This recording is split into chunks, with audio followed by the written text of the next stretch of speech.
Stock profit India के YouTube channel पर आप सभी का स्वागत है। दोस्तों, आज का वीडियो भी आप लोगों की डिमांड पे बनाया गया है। हमारे ऑडियंस ही हमारे लिए सब कुछ है। आपके बिना हमारे चैनल की कोई अहमियत नहीं रह जाती है। तो आप हैं तो हम हैं, इसलिए आपकी डिमांड हमारे लिए सर्वोपरि है। आप जो मांगेंगे वो हमें देना हमारा कर्तव्य बनता है। तो इसमें आज स्टार्ट करते हैं butterfly Gandhimathi appliances limited. Current price 1021 के आसपास चल रहा है।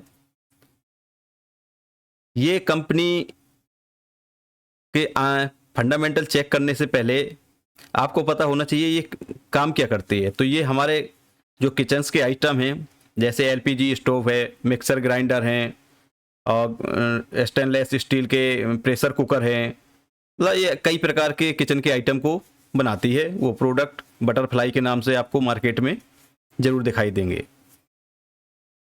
तो ये इसका वर्क है जो ये प्रोडक्ट करती है। एक्चुअली होता ये है कि हम कोई स्टॉक खरीद तो लेते हैं, लेकिन यदि हमें उसके बारे में पता नहीं है कि उसकी काम क्या है, किस क्षेत्र में काम करती है, तो निश्चित तौर पर हमारा जो कन्वेक्शन होता है वो लूज हो जाता है और जरा सी भी गिरावट में हम उस कंपनी से पैनिक क्रिएट करने लगते हैं। फिर मजबूर होते हैं नीचे लेवल पे उसको निकालने के लिए, लॉस बुक करने के लिए। यदि हमें उसका कल्चर पता है, उसका फ्यूचर पता है, उसका वर्क पता है, उसका मैनेजमेंट का पता है, तो निश्चित तौर पे ये हमारे लिए उसमें बने रहने के लिए काफ़ी होता है और हम स्टॉक की गिरावट में भी आराम से वहाँ पे रह सकते हैं। वहाँ एवरेज का विचार कर सकते हैं। यदि हमें कुछ पता नहीं है तो ना तो आप एवरेज कर पाएंगे और ना ही आपको विश्वास रहेगा जरा सी गिरावट में आप निश्चित तौर पे लॉस बुक करने की कोशिश करेंगे। चलिए इसको हम कवर करते हैं। मार्केट कैप 1826 करोड़ का है। करंट प्राइस 1021 चल रहा है। डिविडेंड बिल्कुल नहीं है। एक जो चीज़ देखने लायक है, नेगेटिव चीज़ है, वो स्टॉक का पी, यानी मार्केट को यहाँ कोई अपेक्षा नहीं है, कोई एस्टीमेट नहीं किया है इस कंपनी से कि ये कुछ हमें नेट प्रॉफिट कमा के देगी। सीधे अर्थों में ये कहें कि ये लॉस मेकिंग कंपनी इस समय चल रही है, तभी इसके स्टॉक का पी विजुअल नहीं है। अब बात करते हैं कर्ज की। तो इन कंपनी के पास कर्ज नहीं है, ऑलमोस्ट डेप्ट फ्री कंपनी है। रिजर्व की बात करें तो 274 करोड़ का रिजर्व यहाँ दिखाई दे रहा है। होल्डिंग भी प्रमोटर की 75% है। अब हम देखते हैं इसके पी के बारे में देखते हैं। तो इसकी पी बहुत एक्सपेंस है। वो इसलिए है कि इसने कोई नेट प्रॉफिट अपना जनरेट कर नहीं किया है और जब कोई ईपीएस डाउन होता है तो निश्चित तौर पर उसका पी बहुत हाई हो जाता है। तो इसलिए उस हिसाब से इसको कंसीडर करें आप। अब चलते हैं इसकी बैलेंस शीट देखते हैं। बैलेंस शीट में क्या चीज़ है, तो हम ईयरली बैलेंस शीट को पढ़ने की कोशिश करते हैं। किसी समय पे इसका अच्छा रेवेन्यू था 700 करोड़ के आसपास और यहाँ पे थोड़ा सा 2015 में दिखाई दिया, फिर 900 करोड़ और 2017 से इसमें एक लगातार गिरावट देखी गई जो 2021 में एक संभलती हुई दिखी। 2021 इसके लिए अच्छा रहा, 22 अच्छा रहा, 23 अच्छा रहा, लेकिन फिर से एक गिरावट शुरू हो गई है। फिर से ये डिस्क्रीज कर रही है। इसके जो गेन है वो लूज हो रहा है। ये अपना कंज्यूमर खो रही है। तो ये देखने वाली चीज़ है। अभी हाँ आप देखिए इसका जो टीटीएम पी है, वो टीटीएम नेट प्रॉफिट है, वो माइनस में है, -5 करोड़। तो जो कंपनी लॉस मेकिंग हो वहाँ थोड़ा सा कॉशंस रखने की ज़रूरत होती है। हम देख लेते हैं कि क्या कंपनी ने कुछ पिछले 10 साल में दिया। तो पिछले 10 साल में जो इनकी सेल्स ग्रोथ है वो 2%, यानी मामूली, इसे ना के बराबर कहें। 5 साल में 7%, फिर 3 साल में ये लो हो गए और प्रेजेंट टाइम में तो ये वैसे ही नेगेटिव में है। जब रेवेन्यू इनका कम हुआ है तो निश्चित तौर पर प्रॉफिट में भी इम्पैक्ट पड़ा है। तो ये भी हमें एक माइनस में शो हो रहा है। तो क्या हमें इस कंपनी में बने रहना चाहिए या क्या करना चाहिए, तो वो अब इसका नेक्स्ट क्वार्टर हम देखना होगा। यदि एक लगातार अपने रिजल्ट को कमज़ोर पेश कर रही है, कमज़ोर जारी कर रही है, बैलेंस शीट में सुधार नहीं हो पा रहा है, तो निश्चित तौर पे यहाँ फिर एक संभलने की ज़रूरत है। शेयर होल्डिंग पैटर्न की बात कर लेते हैं। क्या निकल रहा है यहाँ कोई या कोई किसी का इन्वॉल्व हो रहा है, तो यहाँ पे देखें तो एफआई ने अपना स्टेक बिल्कुल ख़त्म कर दिया है। डीआई भी अपना स्टेक सेल कर रहा है। अब ये जो सारा माल है वो पब्लिक के पास जा रहा है, यानी पब्लिक को ये माल थमाया जा रहा है, सीधे शब्दों में ये बोल सकते हैं। तो ये हमने फंडामेंटल देख लिए। अब हम देख लेते हैं नेक्स्ट स्टॉक BHEL को, जो हमारे ऑडियंस द्वारा डिमांड की गई है। तो ये एक बताने की जरूरत नहीं है, एक सरकारी उपक्रम है, सरकारी कंपनी है, PSU कंपनी है। यहाँ पे जो भी रूल्स रेगुलेशन होते हैं वो सरकार के होते हैं। सरकार की प्रायोरिटी हमेशा होती है, अब वो इस चैनल के माध्यम से कहना उचित नहीं होगा, सबसे पहले वो देखती है जनता का भला, सरकार का भला, पार्टी का भला और अंत में कंपनी का भला। तो इस प्रकार से इसमें नीतियां तय होती हैं जो सरकारी उपक्रम होते हैं। ये बहुत पावर प्लांट इक्विपमेंट का प्रोडक्ट करती है, ये मैन्युफैक्चर है, कंपनी है, बहुत बड़ी कंपनी है। 92,623 करोड़ रुपए का मार्केट कैप है। स्टॉक की पी देखिए इस समय जो है वो कितनी हाई है, 922 की स्टॉक की पी चल रही है। अब उस हिसाब से यदि इसने रिजल्ट पेश किए तो इसकी वैल्यू जो दी गई है इसको वो निश्चित एडजस्ट होगी, और यदि वो रिजल्ट पेश नहीं कर पाई तो इसकी वैल्यू वहाँ पे फिर हमें प्राइस करेक्शन के तौर पे दिखाई दे सकती है। ROC की बात करें तो कंपनी ने कुछ खास नहीं दिया है जनरेट करके। ROE की बात करें तो वो भी बहुत कमजोर है। डेप्ट यहाँ कोई मायने नहीं रखता सरकारी कंपनी में, प्रमोट होल्डिंग कोई मायने नहीं रखती है, कोई बड़ी चीज होल्डिंग चीज नहीं है। अब हम आते हैं इसकी बैलेंस शीट पे। तो इसकी ईयरली बैलेंस शीट आपके सामने है। रेवेन्यू यहां बहुत बड़ा है, 2014 के आसपास, फिर इसमें एक गिरावट देखी गई है। अब ये कहीं जाके थोड़ा सा संभला है मार्च 21 से, जो कि आपने देखा होगा PSU स्टॉक में एक रैली दिखाई दी, लेकिन रैली के हिसाब से जो रिजल्ट आने चाहिए वो रिजल्ट हमें नहीं दिखाई दिए। तो ये कारण है इसका। इसका जो OPM मार्जिन है वो 2% है, यानी बहुत कम है। अब हम चलते हैं नेट प्रॉफिट की तरफ। तो नेट प्रॉफिट यहाँ पे लॉस मेकिंग थी, अब इसको प्रॉफिट में आई है, लेकिन प्रॉफिट भी जिस हिसाब से कंपनी है, जिस हिसाब से प्राइस इसको वैल्यूएशन दी गई है, उस हिसाब से नेट प्रॉफिट भी बहुत कम है।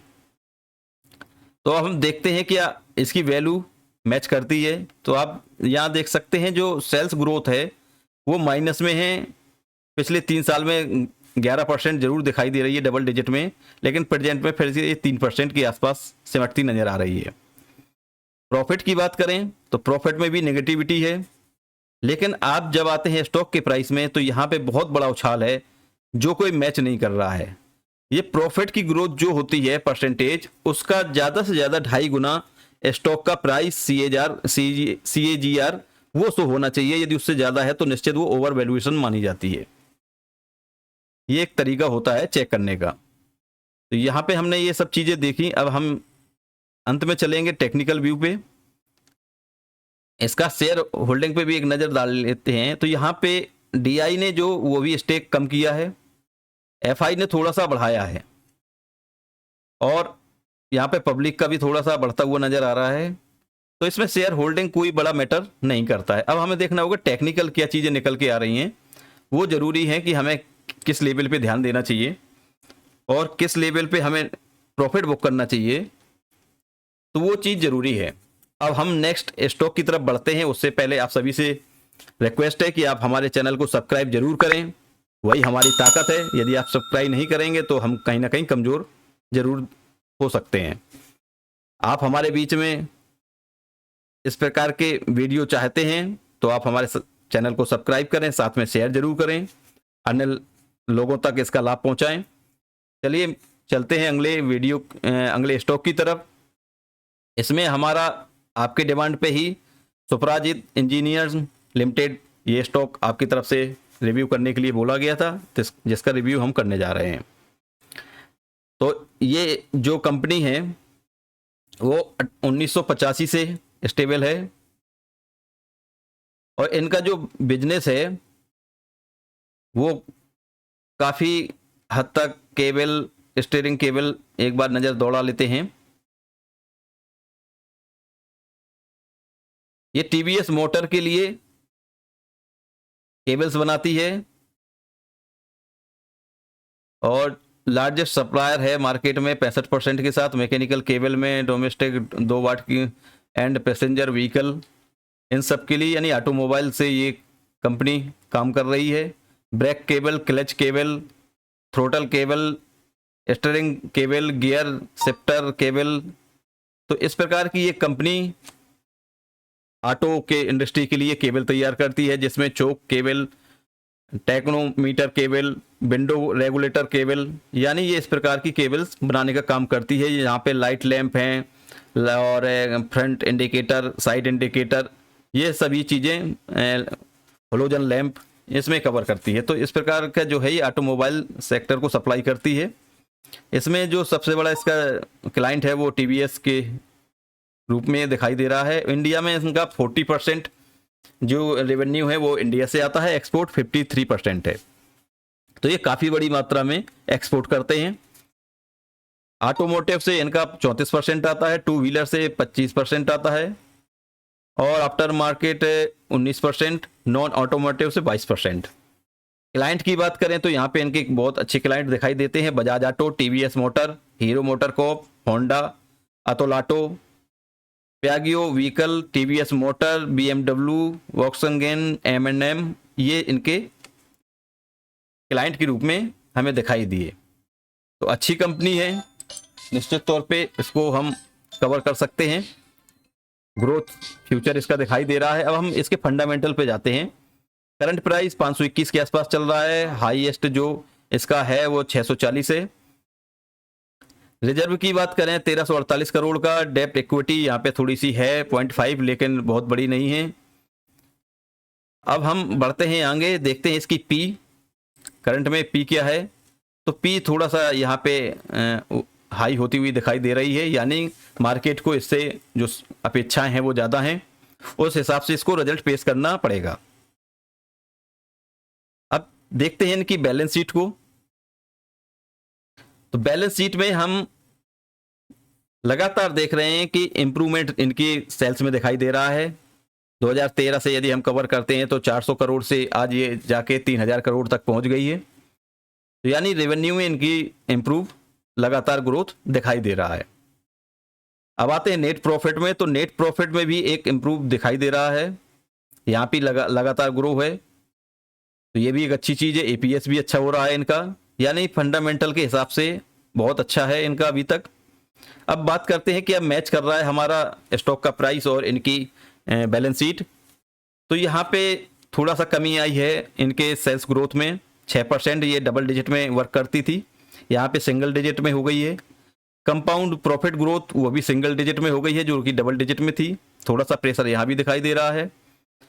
तो 9% का जो दुगना हुआ वो लगभग 22.5% के आसपास है। तो इनकी जो प्राइस होना चाहिए वो 22.5% के आसपास वो होना चाहिए, यानी प्राइस थोड़ा सा यहाँ पे 2.5% के आसपास ज़्यादा दिखाई दे रहा है।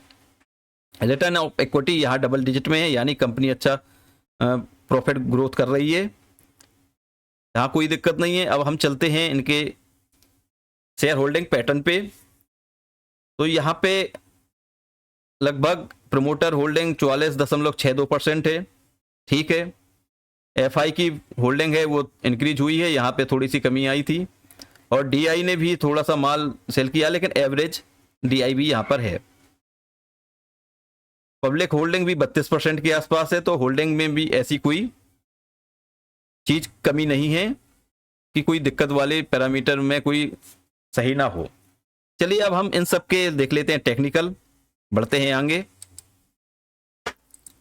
और आगे बढ़ने से पहले आपके सामने ये बटरफ्लाई की जो हमने सबसे पहले वहाँ पे फंडामेंटल देखे थे, तो हम उसके टेक्निकल पे कवर करते हैं।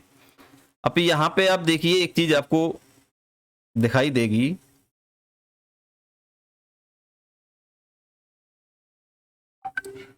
ये इसका लॉन्ग चार्ट है। एक समय पे जब हमने इसमें आपको दिखाया था कि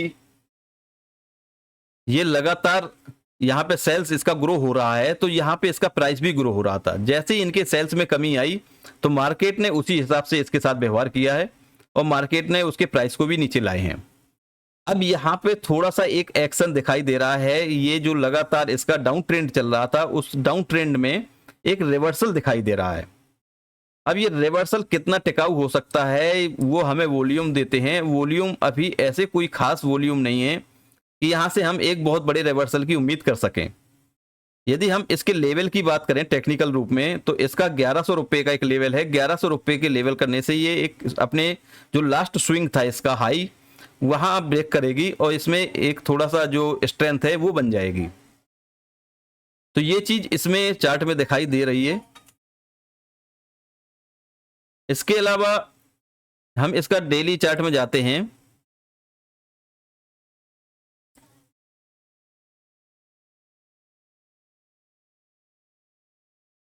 तो डेली चार्ट में हमें यहाँ पे एक ब्रेकआउट जरूर दिखाई दिया है लास्ट स्विंग का। लेकिन इस ब्रेकआउट के साथ जो हमारे आज हमने एक टेक्निकल वीडियो भी आप अपलोड किया है आप लोगों के लिए कि एडीएक्स इंडिकेटर को कैसे यूज करते हैं, कब यूज करते हैं, क्या उनके इंडिकेशन होते हैं, हमें उसके साथ कैसा उससे क्या मदद मिल सकती है स्टॉक को एवरेज करने में, पकड़ने में, प्रॉफिट बुक करने में। तो यहाँ पे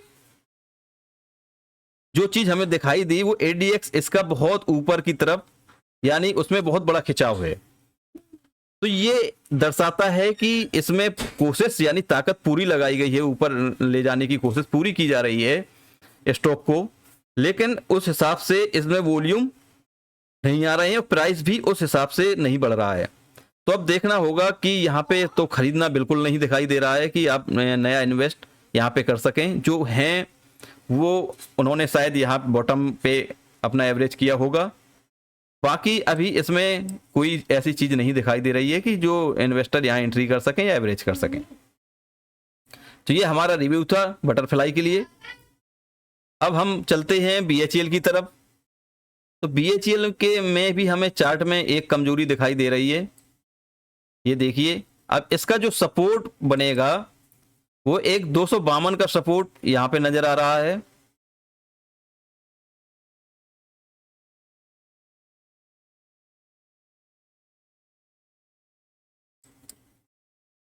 एक सपोर्ट 252 का इसका जो नजदीकी सपोर्ट है लगभग वो निकल के आ रहा है।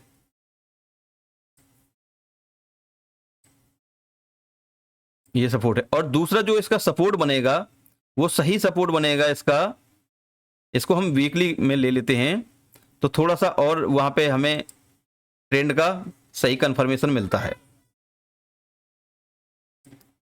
अब इसका जो इसका स्विंग था ये इसने अपना राउंडिंग जो पैटर्न है उसका ब्रेकआउट दिया था, वही इसका अब लगभग सपोर्ट बनेगा।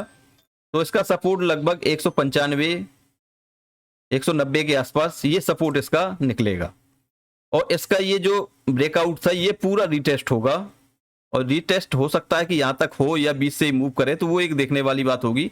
क्योंकि यहाँ पे हमें एडीएक्स के रूप में भी आप देख सकते हैं कि एडीएक्स हमारा बहुत हाई चल रहा है, यानी इसमें जो ताकत है वो पूरी लगाई जा चुकी है इसके प्राइस को ऊपर ले जाने के लिए। अब वो ताकत लगभग कम होती नजर आ रही है। अब हमारा जो नेगेटिव डीआई है वो ऊपर की तरफ चलना शुरू हो गया है। तो यहाँ पे एक हम वीकनेस बिल्कुल शो कर रहे हैं इस चार्ट में। और ये आपका जूम करते हैं तो ये जो है यदि ये गिरावट जारी रहती है तो जो इसका यहाँ पे एक सपोर्ट है, इस सपोर्ट को हम थोड़ा सा और नीचे लेंगे और 248 के आसपास का ये सपोर्ट माना जाएगा। ये इसका नजदीकी सपोर्ट है। इसके अलावा जो इसका फिर सपोर्ट बनेगा वो 190 95 के आसपास ये सपोर्ट इसका निकलेगा। तो टेक्निकल ये रिव्यू निकल के आ रहे हैं। बाकी आप कोई हमारी रिकमेंडेशन नहीं है कि आप इसको खरीदें या बेचें। चलिए हम बढ़ते हैं नेक्स्ट स्टॉक में। ये है आपके सामने सुपराजित इंजीनियरिंग लिमिटेड का चार्ट और इसके हम चार्ट में जाते हैं तो इसके चार्ट में एक इसने अभी यहाँ पे ब्रेकआउट दिया है, ये आप देख सकते हैं। लेकिन इसके चार्ट में स्ट्रेंथ दिखाई दे रही है, लगातार अपसाइड में चार्ट दिखाई दे रहा है, मोमेंट अभी लगातार बना हुआ है, साथ में वॉल्यूम भी है। तो ये इस प्रकार के जो चार्ट होते हैं वहां एक स्ट्रेंथ शो होती है। इस प्रकार के चार्ट में हम एक ट्रेड बिल्कुल जनरेट कर सकते हैं। वो ट्रेड अच्छे सक्सेस होती है, हमें मोमेंट कैच करने का मौका मिलता है। तो इसका जो नज़दीकी सपोर्ट है वो 400 रुपये का सपोर्ट है, जो ट्रेंड लाइन का सपोर्ट है वो देख सकते हैं। ये वीकली है। अब हम देखते हैं नज़दीकी सपोर्ट हमें कहाँ मिलता है, क्या हमें यहाँ पे एंट्री करनी चाहिए। तो बिल्कुल यहाँ पे इसने आज ये करंट मार्केट में वीडियो बनाया जा रहा है, तो आज थोड़ा सा मार्केट का सेंटीमेंट भी खराब है, तो उस वजह से हम देख सकते हैं कि जो इसका ट्रेंड लाइन का शॉर्ट टाइम में जो ट्रेंड लाइन बनाई गई है वो ट्रेंड लाइन में इसने आज ब्रेक डाउन दिया है। कल भी इसने दिया था, लेकिन आज फिर इसने ऊपर जाके ओपन किया था, और ओपन ऊपर तो जरूर हुआ लेकिन वो सस्टेन नहीं कर पाया, और इसने अपनी ट्रेंड लाइन का ब्रेकआउट बिल्कुल दे दिया है। तो जो इसके लास्ट सेशन में यानी 5 सितंबर को इसका जो लो था इसका 517 रुपए का, तो इसका 517 मेक एंड ब्रेक का काम करेगा। 517 पे हमारी नजर रहेगी कि 517 यदि ब्रेक होता है नीचे की तरफ तो इसमें फिर एक गिरावट की संभावना है, नहीं तो ये वापस अपना रिवर्स हो जाएगा यहाँ से। और इसका जो नज़दीकी सपोर्ट है वो 483 480 के आसपास का इसका एक नज़दीकी सपोर्ट है। इसके बाद जो नेक्स्ट सपोर्ट मिलेगा वो 430 से 420 और 400 के बीच में वो नेक्स्ट सपोर्ट होगा इसका। वहाँ पे हम निश्चित न्यू इन्वेस्टमेंट के लिए जा सकते हैं, वो बहुत अच्छा लेवल यहाँ पे निकल के आ रहा है। तो कैसे लगे आज के वीडियो, आप लोगों की डिमांड पे हमने आज के वीडियो तैयार किए हैं, आप जरूर कमेंट में बताएं। साथ में हमारे चैनल को सब्सक्राइब करें, शेयर जरूर करें। मिलते हैं नए वीडियो में नई इन्फॉर्मेशन के साथ, तब तक के लिए tata bye bye, take care.